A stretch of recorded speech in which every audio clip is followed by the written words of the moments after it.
Welcome to the world of science fiction, where extraordinary tales come to life. Enjoy the journey. The kaleidoscope wouldn't stop mocking him. Dean Carter turned the brass cylinder between his fingers. Colored glass shards tumbled through their endless, meaningless dance. Pretty lies, that's all they were. Just like the lies he'd told Sophie about everything being okay, right before the transport crash. The shop door banged open. "Are you the fix-it human?" Dean's hand jerked. The kaleidoscope nearly slipped from his grip.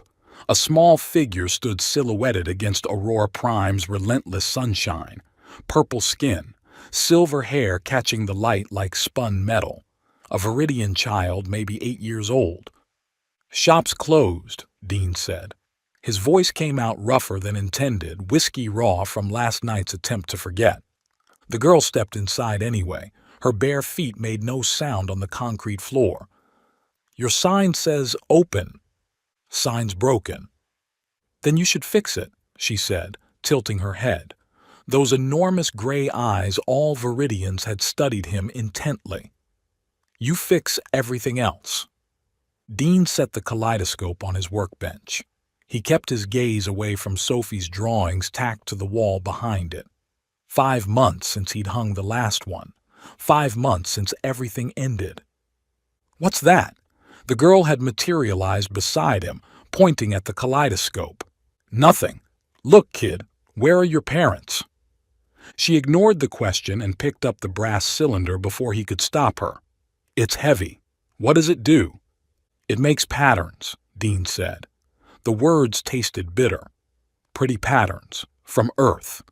Earth." She whispered it like a prayer, turning the kaleidoscope toward the window. "Show me the pretty patterns."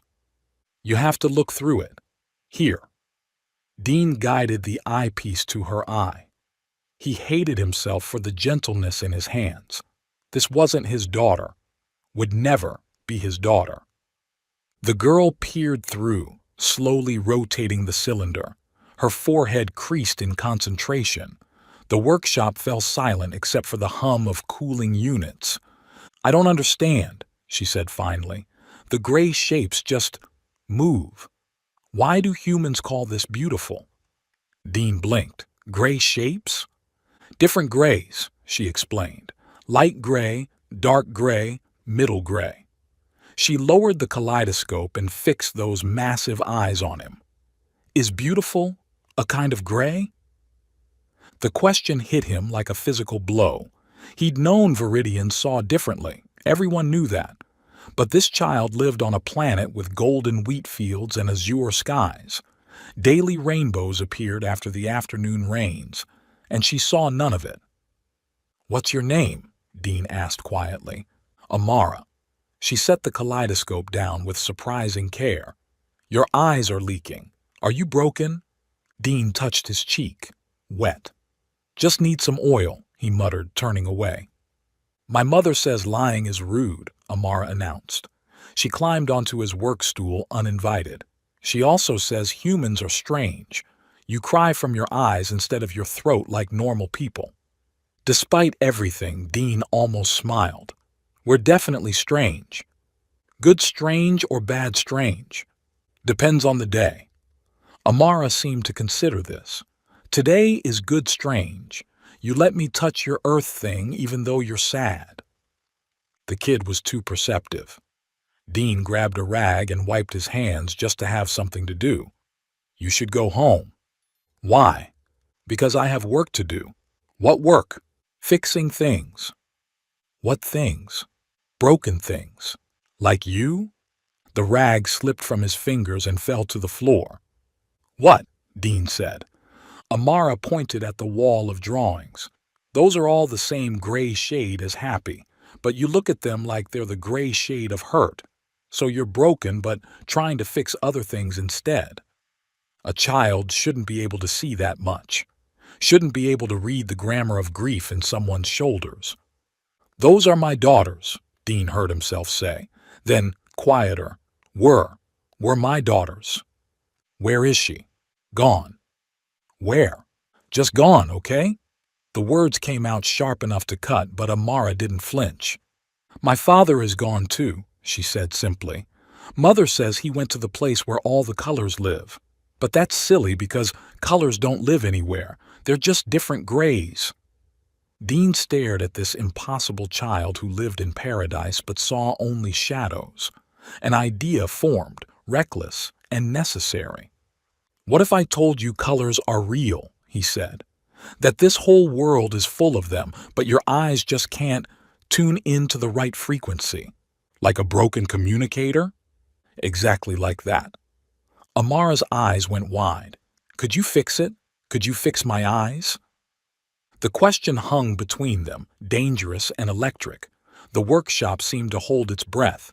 Dean knew he should say no, should send this kid home and go back to drinking himself into oblivion. But those eyes reminded him of Sophie asking if he could fix her broken doll, her scraped knee, her bad dream. Maybe, he said. I'd need to understand how Viridian eyes work first. I can bring you books. Amara bounced on the stool, making it creak. My mother has medical texts. She reads everything, even human books, but she hides those. Human books? The ones with kissing. Amara wrinkled her nose. She reads them at night and makes little sounds. Dean choked on nothing. Maybe don't mention those to her, he managed. Why do humans kiss anyway? Amara continued, undeterred. Mother says it's because you can't harmonize properly, so you mash faces instead. That's one way to put it. Have you mashed faces with someone? Not recently. Because you're broken? This kid was going to be the death of him. Something like that, Dean said. Amara hopped off the stool. I'll come back tomorrow, with books and questions. I have lots of questions. I'm sure you do. She paused at the door. Mr. Fix-It Human? Dean. My name's Dean. Dean. She tested the word carefully. Your daughter's gray shades were happy. That means you made her happy. That's not broken. That's the opposite. She disappeared before he could respond. The door swung shut with a soft chime. Dean stood alone in his workshop, surrounded by a kaleidoscope full of colors she couldn't see and a chest full of feelings he couldn't name. She came back the next day, and the next, and the next. On day 4, Amara sprawled on his workshop floor with a dismantled translator she was helping him fix. Why do humans say they're feeling blue when they're sad? She asked. Dean paused, realizing the impossibility of explaining color to someone who'd never seen it. Blue is a quiet color, he tried, like sadness is quiet. Sadness isn't quiet, Amara countered. Mother cried for 3 months after father died. The neighbors complained. Dean handed her a microspanner. The tool looked enormous in her small purple hands. Different kinds of sad, I guess. How many kinds are there? Too many. Is that why you need different colors? To keep track? The kid was too smart. Dean focused on the circuit board in front of him, letting his hands work while his mind raced. Maybe. What color is happy? Yellow, usually, like sunshine. What's sunshine look like? Dean set down his tools. The question demanded his full attention. Like warm. If warmth had a look, it would be yellow. So colors are temperatures? Not exactly. He searched for words she might understand. They're like emotions you can see. Amara sat up so fast she knocked over a box of screws. They scattered across the floor with a metallic rain sound. Feelings you can see? In a way, that's impossible. So is faster-than-light travel, but here we are. She grinned, a rare expression that transformed her usually serious face. Could you really make me see feelings? Dean had been working on exactly that for 3 nights now. The apartment above his shop was covered in equations. Empty coffee cups lined every surface. The theory was sound, neural interfaces that could translate light wavelengths into signals Viridian brains could interpret, but the execution remained elusive. I'm trying, he admitted, but it's complicated. Your brains process visual information completely differently than ours. Because we're superior, Amara said matter-of-factly. Who told you that? Everyone. She paused, picking up the scattered screws one by one. But if we're superior, why can't we see feelings colors? Maybe different isn't better or worse, just different. Amara considered this while attempting to fit two incompatible parts together. Mother says humans are dangerously emotional. She's probably right, Dean said. She also says human males are primitive. Definitely right. But she reads those books about them every night. Dean very carefully didn't smile. Your mom sounds interesting. She's annoying. She won't let me go to the salvage yards. Because they're dangerous. You've been there. I'm an adult. You don't act like one, Amara pointed out. You had breakfast cookies yesterday. Those were energy supplements. They had chocolate chips. Protein chips. Liar. Dean did smile then. Caught me. Amara beamed like she'd won something important. Tell me about Earth cookies. So he did. Outside, Aurora Prime's double suns tracked across the sky, while Dean talked about chocolate chip and oatmeal raisin. About the way his grandmother would bake them on Sundays. How Sophie would climb on a chair to help stir the dough. She always ate half the chips before they made it to the oven. Your voice changes when you talk about her, Amara observed. Does it? It gets the same gray shade as your daughter's pictures, the happy hurt color. You see a lot for someone who can't see colors. I practice. She held up the translator parts she'd been fiddling with. Somehow, she'd correctly assembled them while he wasn't looking. Mother says observation is the key to diplomacy. Your mother's in diplomacy? She negotiates treaties. Very important. Very boring. Amara made a face that scrunched her entire nose. She comes home tired and reads her hiding books. The shop door chimed. A Dractorian trader hulked in the entrance holding a broken environmental suit. The alien had to duck to fit through the doorframe. You fix? The trader growled in broken universal. Give me 2 hours, Dean replied. He glanced at Amara. You should probably... I'll be quiet, she promised, already scrambling to a corner with a box of spare parts. Dean worked while Amara watched. She occasionally piped up with questions that were too intelligent for an 8-year-old. The Dractorian suit required delicate calibration. One wrong move and the atmospheric processor would fail. But Dean's hand stayed steady, even with an audience. When the trader left with his repaired suit, Dean found Amara arranging components in precise patterns on the floor. The metal pieces formed spirals and fractals. What are you doing? He asked. Making them pretty, even if pretty is just different grays arranged right. Something cracked in Dean's chest. He sat down beside her, his knees protesting against the hard floor. Amara, would Sophie like me?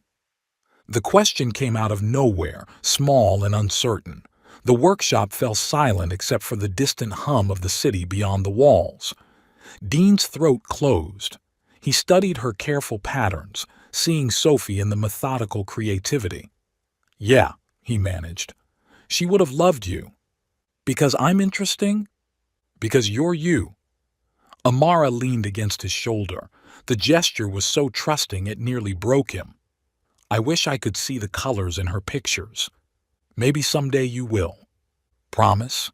Dean thought about the half-built prototype hidden in his apartment, the equations covering his walls, the impossibility of translating light into language a Viridian brain could understand. I promise I'll try, he said. That's not a real promise. It's the only kind I make anymore. Amara seemed to accept this. She picked up another component, adding it to her pattern. When's the Grand Harmony Festival? 6 weeks. That's when everyone celebrates the peace between the colonies. There are lights and music and special foods. Sounds nice? It would be nicer in colors. She looked up at him. Wouldn't it? Dean saw Sophie in that hopeful expression. He heard her asking if they could paint her room rainbow colors, remembered promising they would do it together next weekend, always next weekend, until there were no more weekends. Yeah, he said quietly, it would. 3 weeks of daily visits had established a routine. Amara would appear after her morning lessons. Dean would pretend to be annoyed. She would ignore him and start organizing his tools while pestering him with questions about Earth and colors, and why humans had such strange courting rituals. He wasn't prepared for the door to bang open at double its usual force. Where is he? The woman in his doorway looked like Amara aged up and wrapped in cold fury. Same purple skin, same silver hair, though hers was intricately braided. Her gray eyes, violet eyes, Dean corrected himself, sparked with maternal rage. She wore a fitted black suit that somehow made her look both professional and lethal. Where is the human who's been filling my daughter's head with nonsense about seeing emotions? Dean set down his soldering iron very carefully. The tool was still hot enough to burn through metal. You must be Amara's mother. I'm Kaya Threnix, second liaison to the Viridian Embassy. Each word came out clipped and precise. And you're going to explain why my 8-year-old came home yesterday claiming you're going to fix her eyes, which aren't broken. She didn't explain. She explained plenty, Kaya interrupted. She stepped further into the shop, her heels clicking against the concrete. Including your apparent belief that we're somehow deficient because we don't process your human colors. She moved closer. Dean caught her scent, something like cinnamon but sharper, alien spices he couldn't name. We see perfectly well, Kaya continued, better than humans in low light, better peripheral vision, better motion detection. But no colors, Dean said quietly. Colors are a human construct. Colors are wavelengths of electromagnetic radiation, physics, not opinion. Semantics. Science. They were standing too close now. Kaya had invaded his space in her fury. Dean could see the pulse in her throat, the way her pupils dilated despite her anger. My daughter doesn't need fixing, she said.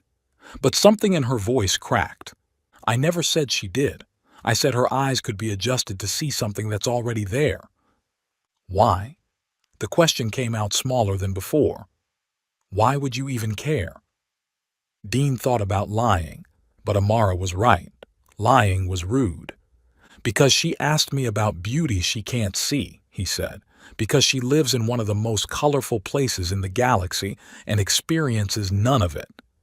He swallowed hard. Because she's the same age my daughter was. Kaya's anger faltered. Was? Transport crash. 5 months ago. The shop fell silent. Outside, the afternoon traffic hummed. Someone laughed in the distance. I'm sorry, Kaya said. Everyone is. They stood there. The moment stretched awkward and raw. Kaya stepped back, smoothing her suit unnecessarily. Amara says you're teaching her about Earth, she said. She's teaching herself. I just answer questions. She says you're sad but kind. Kids see too much.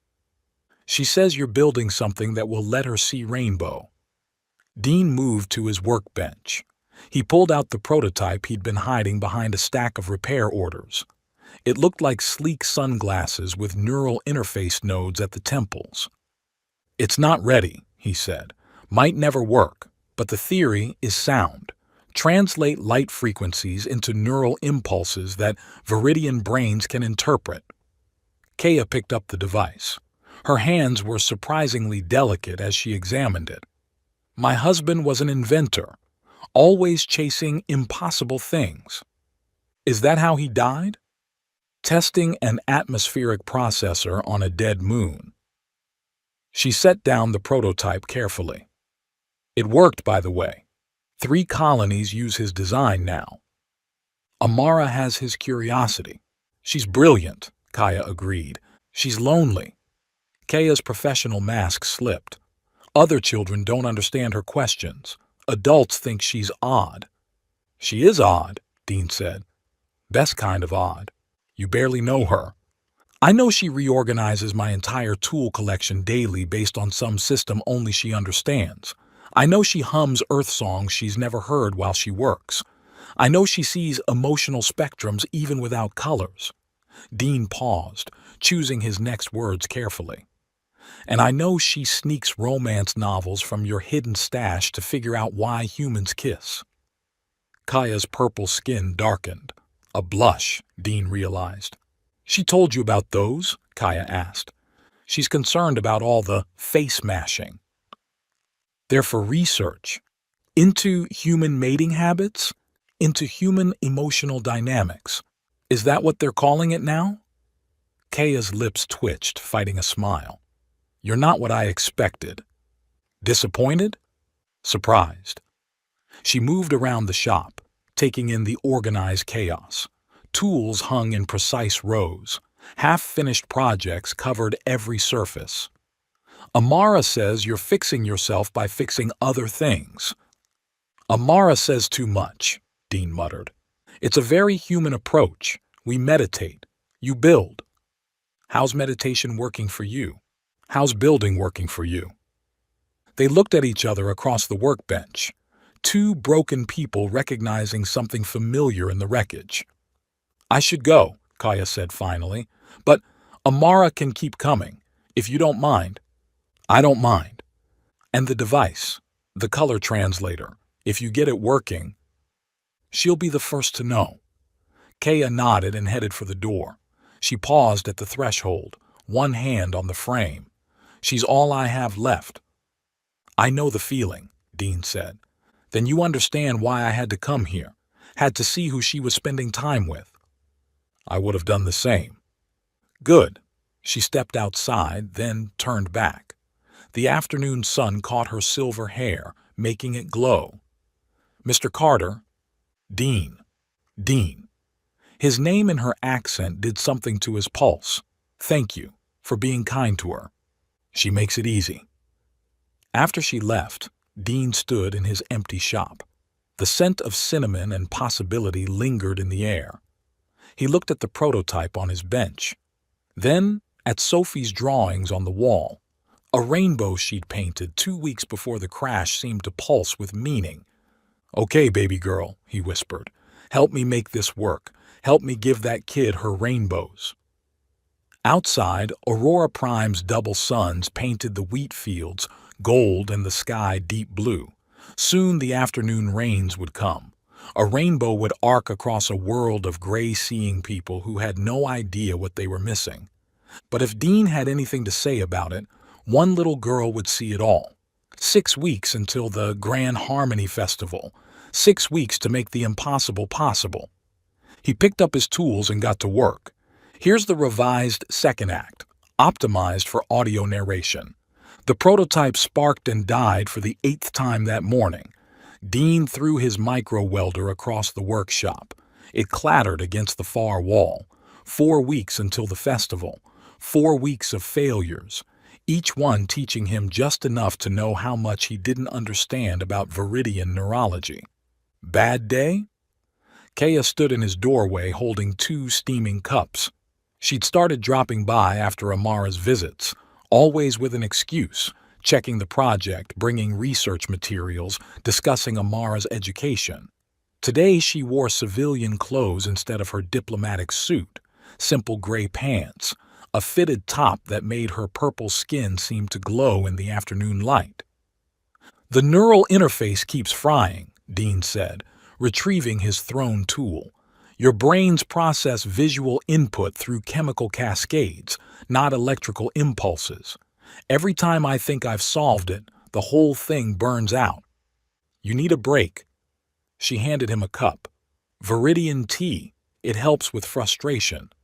Does it help with impossible engineering problems? No, but it tastes better than that burnt coffee you drink. Dean took a sip. Grass and regret. Delicious. Liar. But she smiled. That small quirk of lips he'd learned meant genuine amusement. Amara's worried about you. Says you've been sleeping here. The couch is comfortable. The couch is older than interstellar travel. Vintage, Dean countered. Decrepit. Character building. She laughed then, really laughed. The sound did something to his chest. When was the last time he'd made someone laugh? Before Sophie, before everything went gray. Show me where you're stuck, Kaya said, setting down her tea. You're a diplomat, not an engineer. My husband was an inventor. I picked up things. She bent over his workbench, studying the disassembled prototype. Her silver hair caught the light. Dean caught himself staring and looked away. Here's your problem, she said suddenly.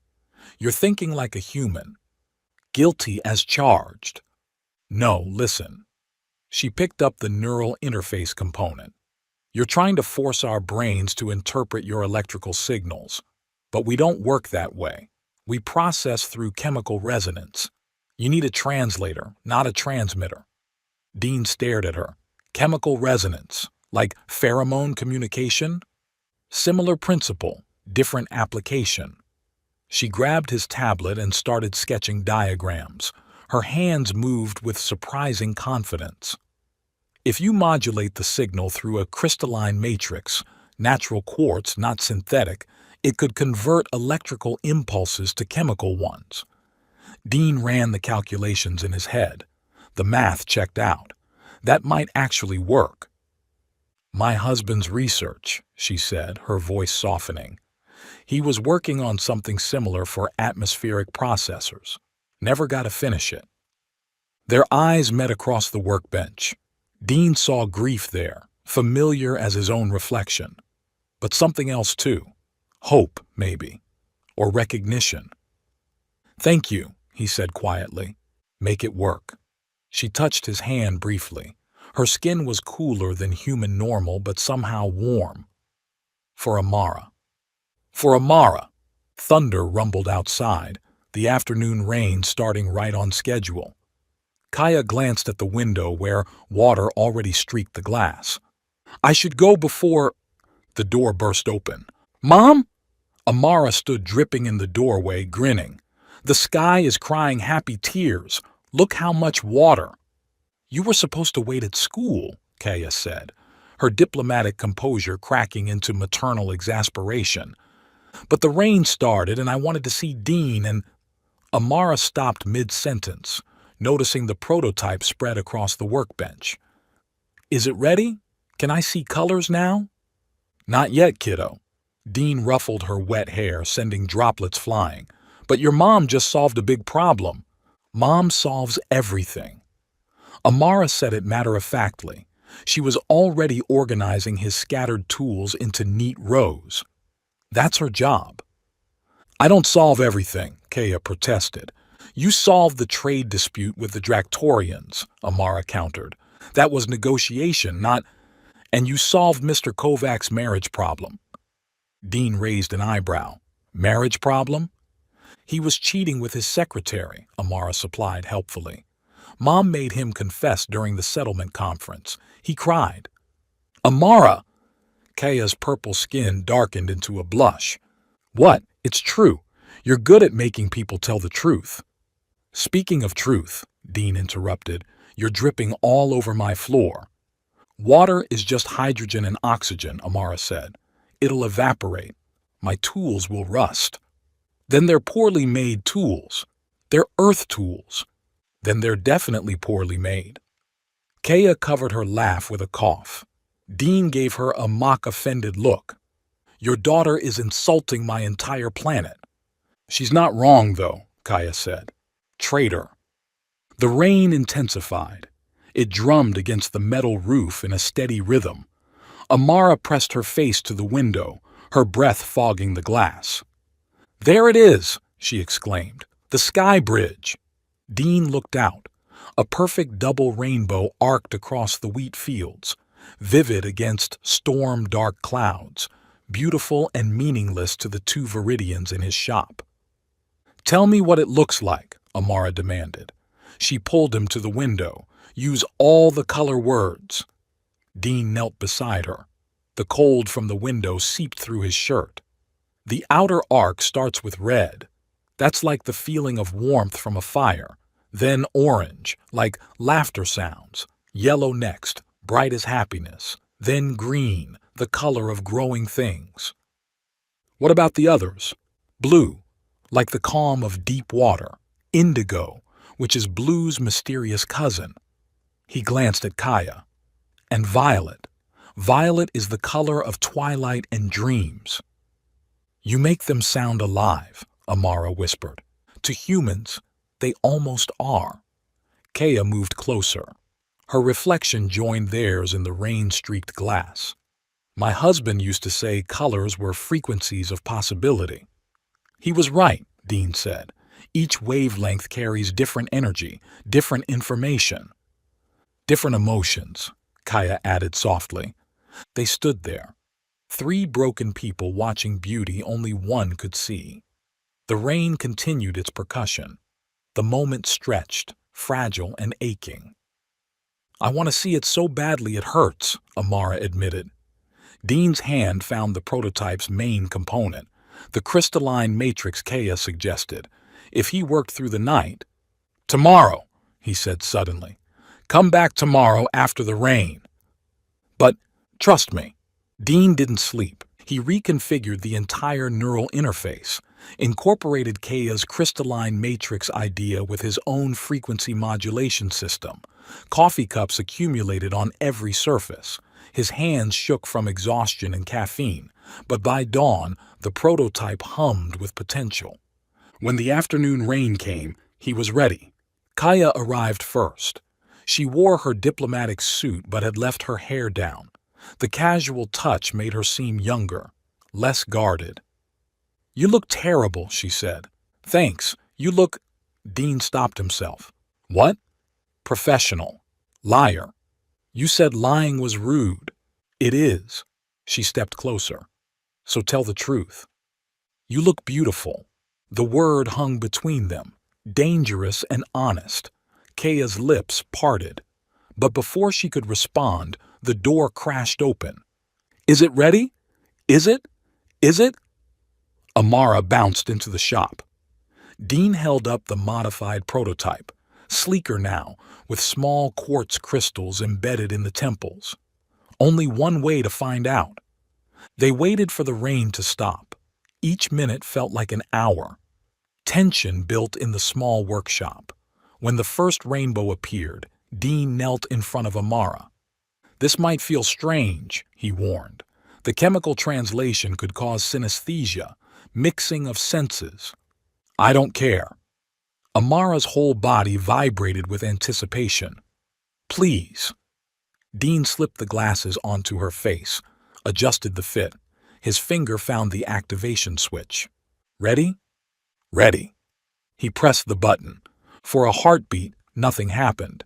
Then Amara gasped. Her hands flew to the glasses. She stood frozen, not even breathing.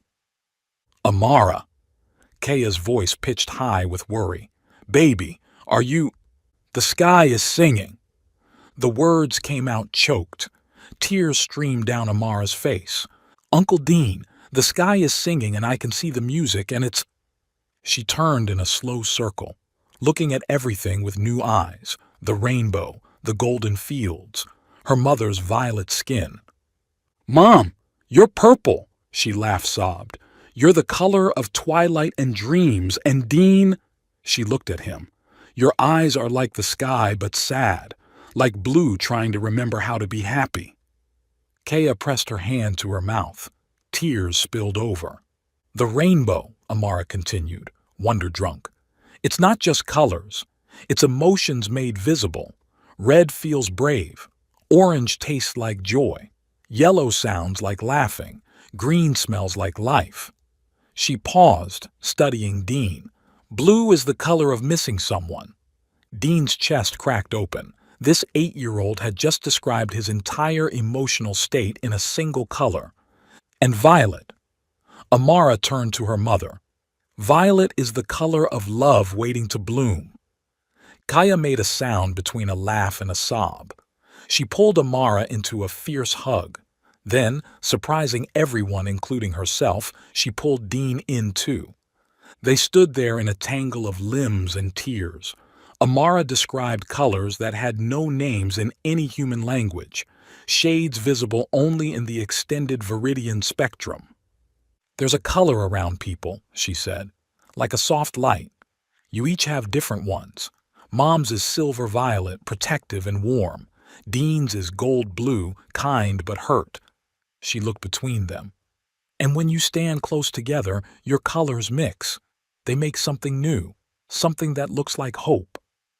Dean met Kaya's eyes over Amara's head. The look that passed between them was electric, inevitable.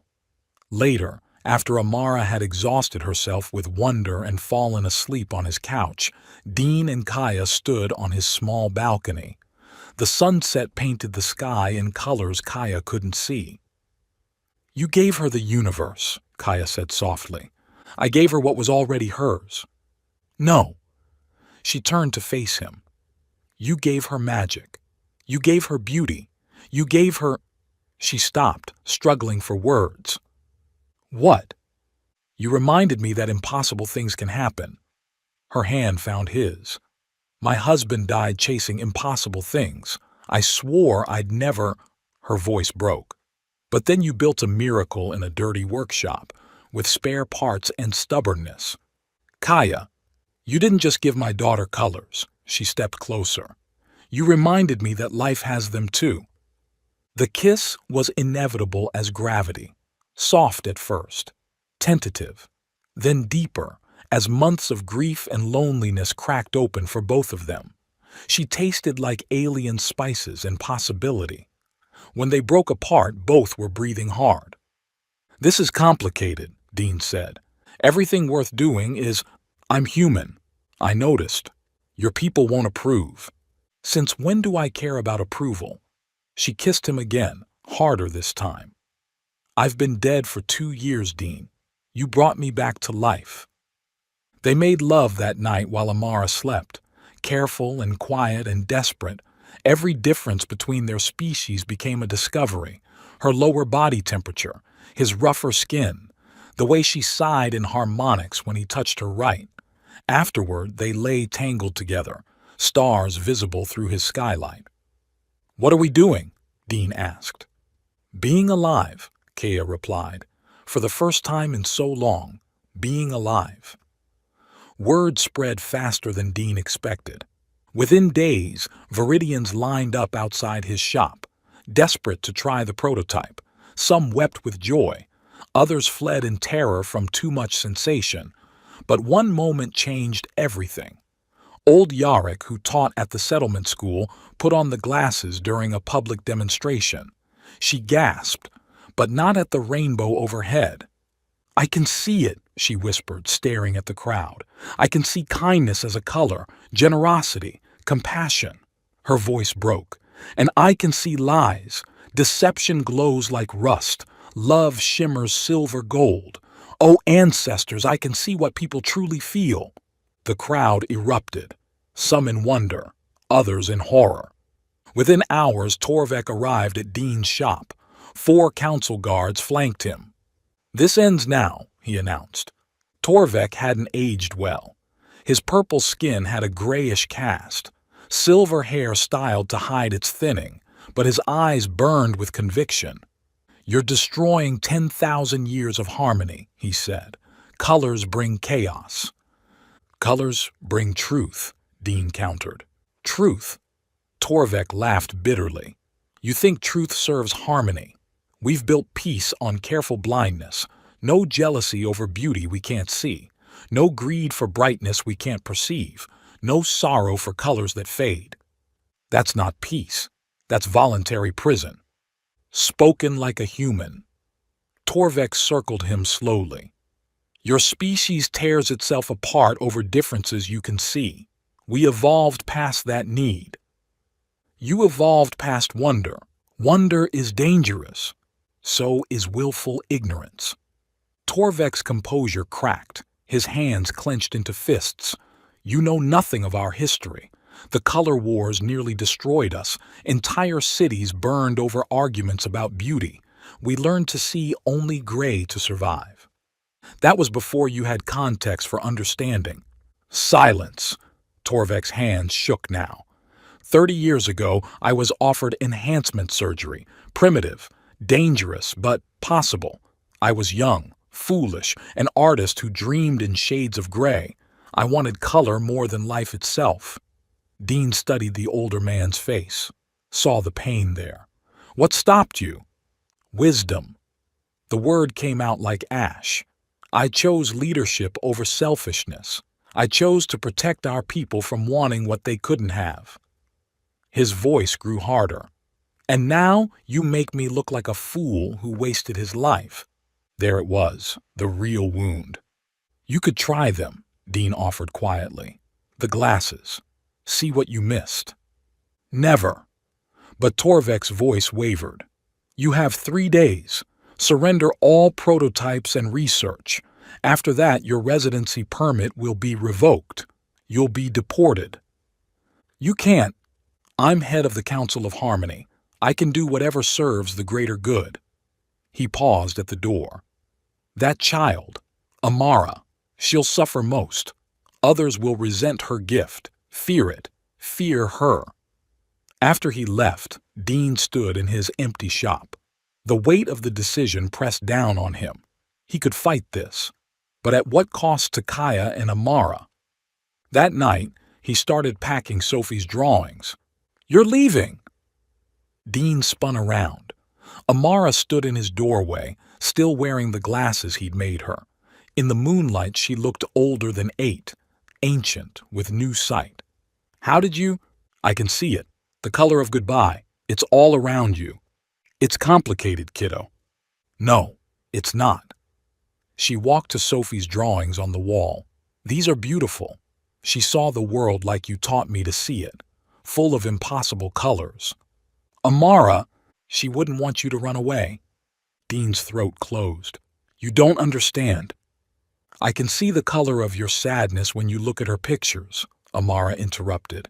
It's the same color as Mom's when she talks about Daddy. But when you're together, that color changes. It becomes the color of mourning, the color of starting again. Torvek will destroy everything if I stay. Then we stop him. It's not that simple. Why not? She faced him, fierce and small and absolutely certain. You fixed my eyes. You fixed Mom's heart. Now fix this. I can't fix everything. You fixed me. You were never broken. Neither are you. She hugged him suddenly, fiercely. You're just sad, but sadness isn't forever. Even I know that, and I've only seen colors for a week. Dean held her tight. This impossible child who saw too much and loved too freely. Please don't go, she whispered. We just learned how to be a family. The word shattered him. Family. Not replacement, not substitute.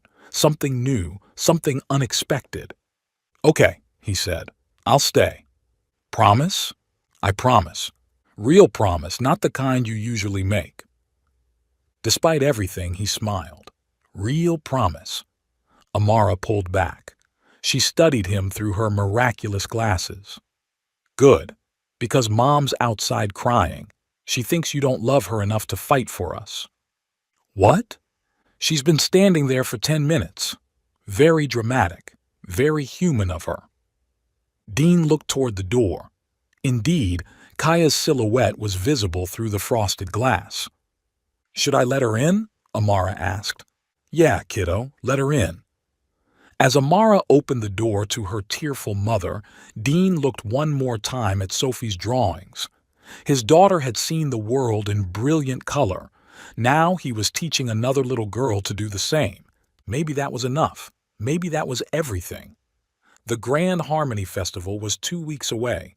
2 weeks to change a world that didn't want to change. But for the first time in months, Dean believed they might actually do it. Kaya crashed into Dean's arms, her diplomatic composure shattered completely. You absolute idiot, she said against his chest. I thought you were leaving. Your daughter's persuasive. Dean held her tight, feeling her shake with relief or anger, probably both. Also terrifying. She can see emotions now, remember? There's no hiding anything from her. I wasn't hiding. Amara protested. "I was observing. Mom, your sadness was leaking all the way down the street." Kaya pulled back enough to look at Dean's face. "We have 2 weeks. Torvek won't wait longer than that." "Then we'd better get started." Dean moved to his workbench, pulling out sheets of paper covered in frantic calculations. "I've been thinking, what if we don't fight him directly? What if we show him something he can't argue with?" "Nothing's inarguable to a politician," Kaya said. "Art is." They both turned to Amara, who stood by the window watching the night through her color-seeing glasses. "What do you mean, kiddo?" "Uncle Dean, you taught me that colors are emotions we can see, and Mom taught me that emotions are truth. So if I paint the truth—" She turned to face them, eyes bright behind the specialized lenses. "People will have to see it." Dean and Kaya exchanged glances. "Amara," Kaya said carefully, "you've only been seeing colors for a week, but I see more than humans do." Amara grabbed Dean's tablet, her fingers flying across the surface as she pulled up the spectral readings he'd taken. "Look, my eyes plus the glasses can detect wavelengths up to here." She pointed at frequencies well beyond human perception. "That means I can see colors that don't have names, colors that only exist for us." "She's right," Dean said slowly. "The viridian visual cortex, once activated, processes a wider spectrum than human eyes. You could literally create art no other species has seen." "For the festival," Amara said, "everyone will be there, even the council, even Torvek." "It's dangerous," Kaya said. "Everything important is dangerous," Amara replied, sounding far older than 8. "Daddy died doing something dangerous. But he changed 3 worlds. Maybe I can change 1. They had 12 days. Dean's workshop transformed into a resistance headquarters. Old Yarrick, the teacher who'd first seen emotional colors, brought 3 more prototype glasses Dean had been working on. A young engineer named Pym offered to help mass-produce them. Even some off-worlders joined. A Dractorian merchant who'd heard about the miracle glasses, and a human couple from the farming district.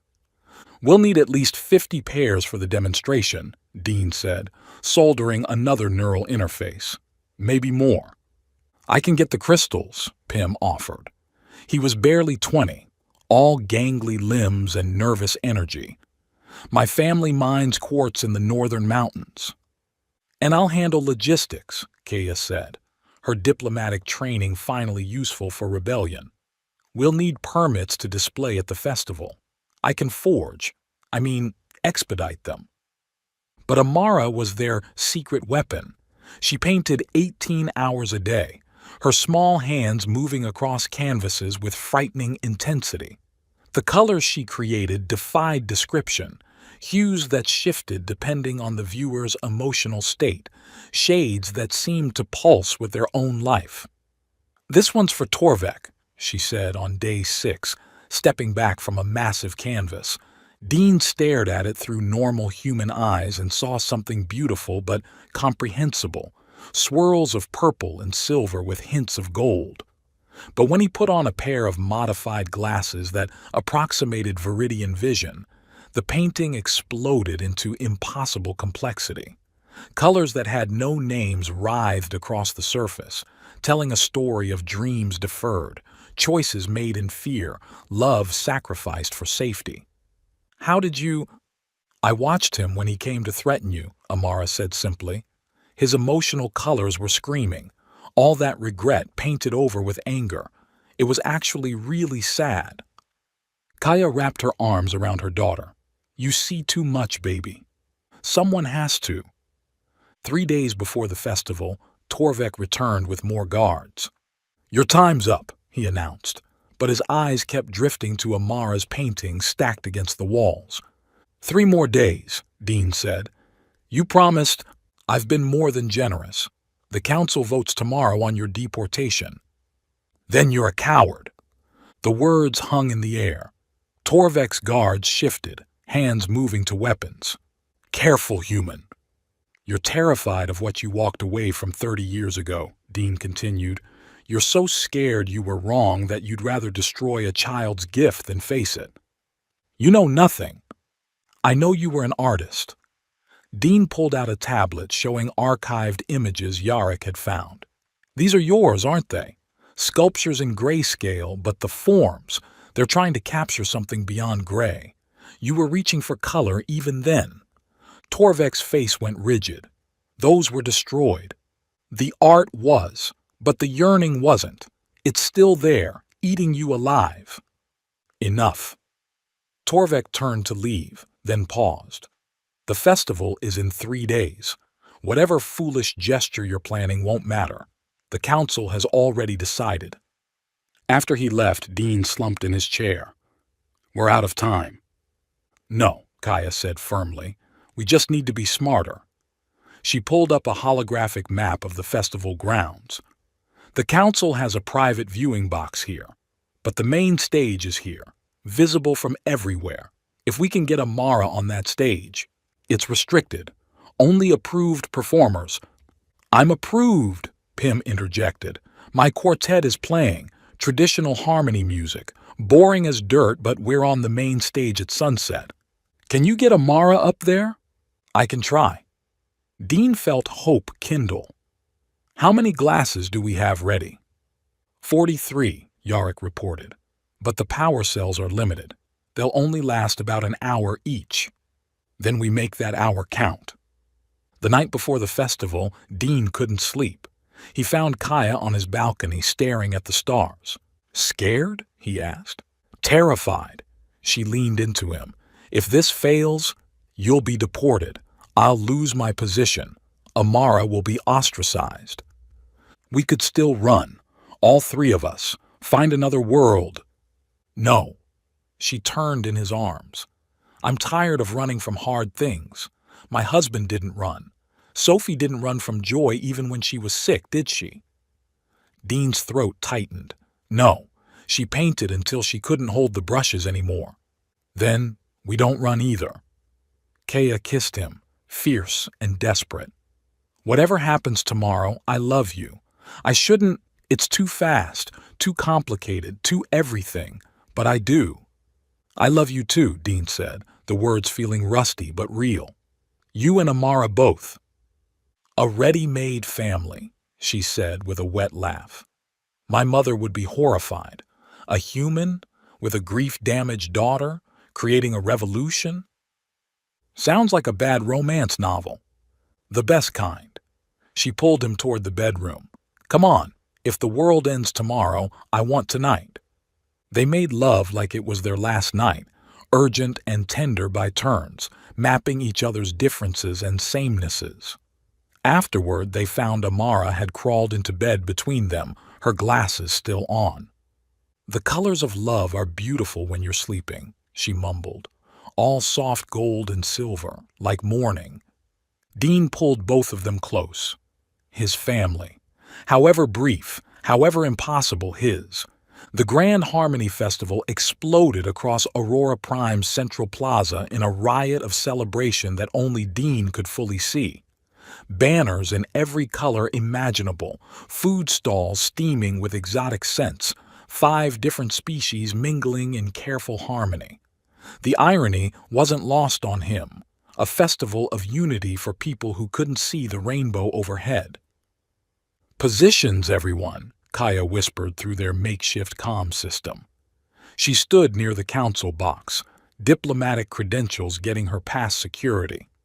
Dean waited by the main stage with a bag full of glasses. Amara hid backstage with Pym's quartet. Torvek just arrived, Yarrick reported from her position in the crowd. Full council in attendance. Dean's heart hammered. In 10 minutes, Pym's group would perform. They had one shot. The quartet took the stage, 4 young Viridians in traditional robes. They began their harmony, a complex vocalization that Viridians use to synchronize emotional states. Beautiful, but as Pym had said, boring as dirt. Then Amara walked out.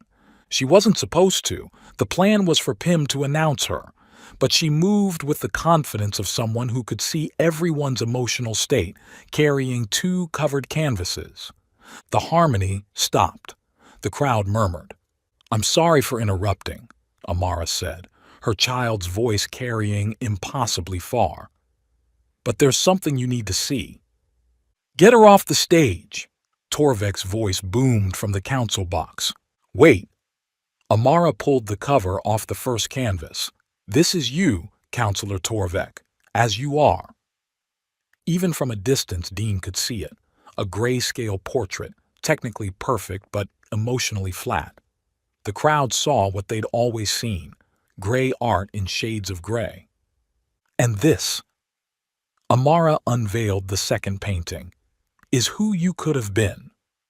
Through human eyes, it was an explosion of color. But Dean knew that through Viridian eyes with the glasses, it would be indescribable. Colors that existed beyond human perception, emotions made visible in ways no human could understand. "I painted it with the colors of dreams," Amara continued. "The ones you gave up. They're beautiful, Counselor. Sad and beautiful and angry and desperate all at once. There's a color for the moment you chose safety over art. Another for every year you've regretted it. And underneath it all, the color of who you still could be." The crowd had gone silent. In the council box, Torvek stood frozen. "My Uncle Dean made these." Amara held up a pair of glasses. "So we can see what's always been there. Not human colors. Our colors. Colors only we can see." She looked directly at Torvek.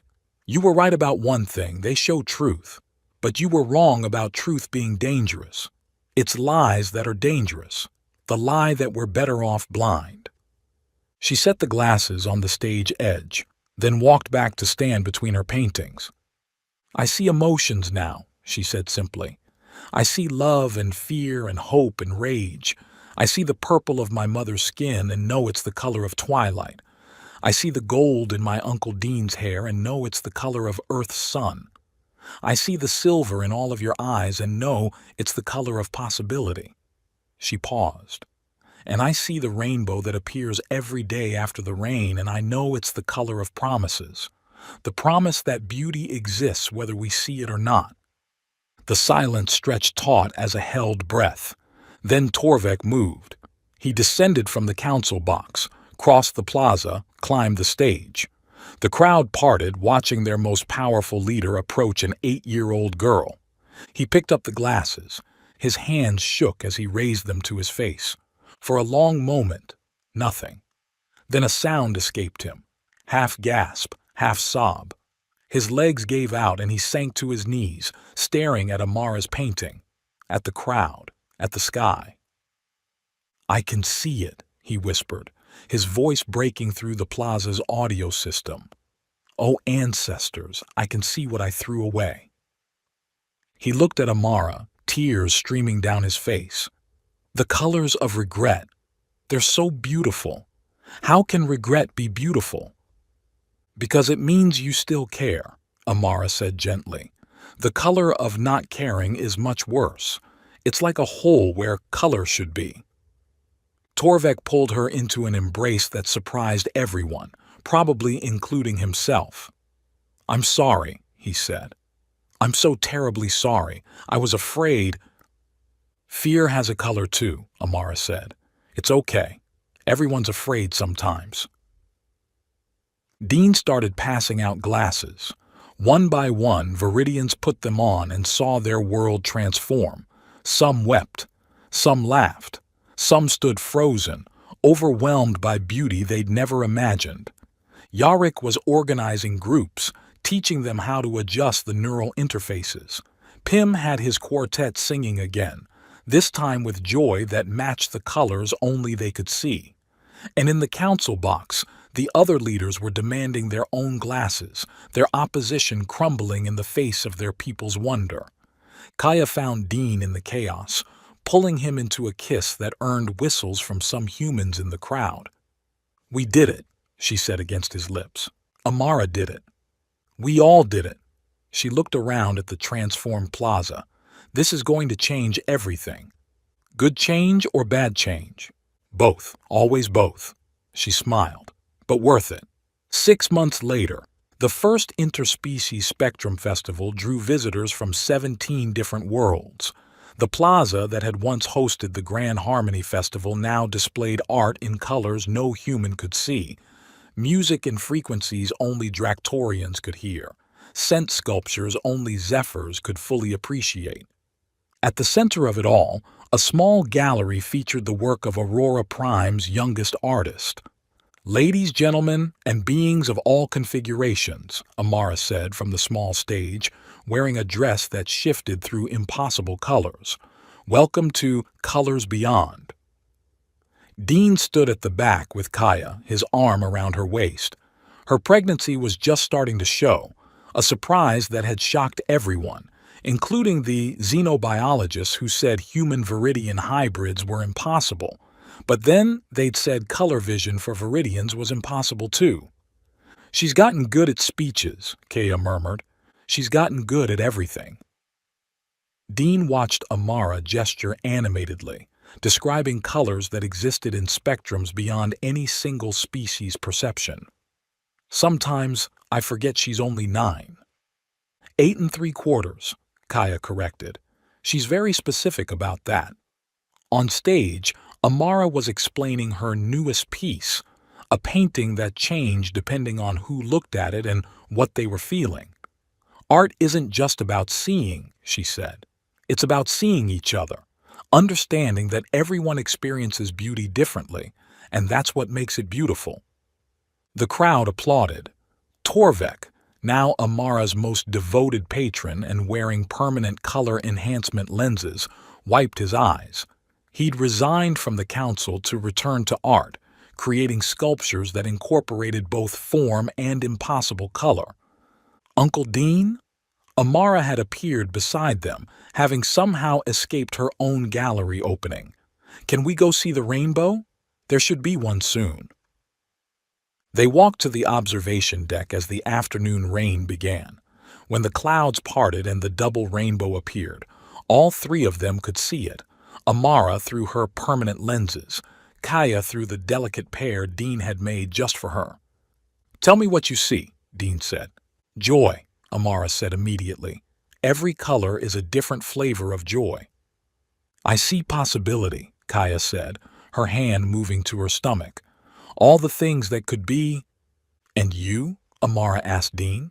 "What do you see?" Dean thought about Sophie, about the drawings still hanging in their new home, about the family he'd lost and the one he'd found. "I see tomorrow," he said finally. "All the colors of tomorrow." Amara pulled out a small canvas from her bag. She always carried one now. On it was a family portrait: Dean, Kaya, Amara, and a fourth figure just starting to take shape. But there was a fifth presence too, painted in colors that suggested memory and love and the peculiar beauty of absence. "For Sophie," Amara said simply, "so she knows she's still part of our rainbow." Dean's eyes burned. He pulled Amara close with one arm, Kaya with the other.